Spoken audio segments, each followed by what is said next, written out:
Ah, les vacances, le soleil, les cigales, les cafards et les rats. C'est la mésaventure d'une famille que nous allons appeler la famille Dupont, qui avait réservé un mobil-home splendide en bord de mer, photos à l'appui, tout semblait propre et paisible. Sauf qu'en arrivant, surprise, ils avaient des colocataires qui les attendaient. Des cafards, plein de cafards, et puis des rats, et puis la panique.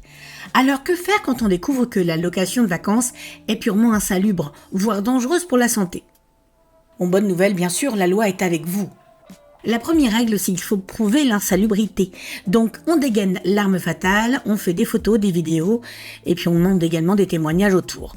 Et même si c'est possible, un petit constat d'huissier, car sans preuve, pas de recours, plus vous en avez, mieux c'est pour vous. Ensuite, juridiquement, vous pouvez invoquer l'article 1721 du Code civil qui impose au bailleur de garantir une jouissance paisible du bien loué. Et surtout l'obligation de délivrance conforme. Le logement doit correspondre à ce qui a été présenté à la réservation et ça c'est l'article 1719 du Code civil.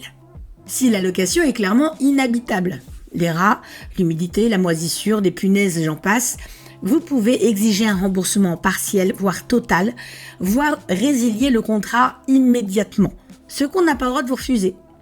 Vous commencez par contacter le propriétaire ou l'agence, et si rien ne bouge, vous pouvez faire une réclamation auprès de la plateforme sur laquelle vous êtes passé, si vous êtes passé par Airbnb, Abritel et j'en passe, ou encore saisir la DGCCRF, qui est en fait la répression des fraudes.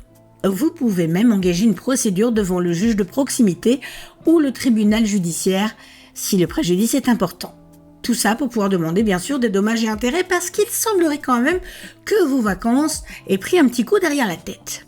Et si le logement présente un risque sanitaire avéré, n'hésitez pas à alerter la mairie ou l'ARS, l'agence régionale de santé, surtout si d'autres vacanciers sont concernés après vous. Bref, les vacances ne devraient jamais ressembler à une version low cost de Fort Boyard chez les rongeurs.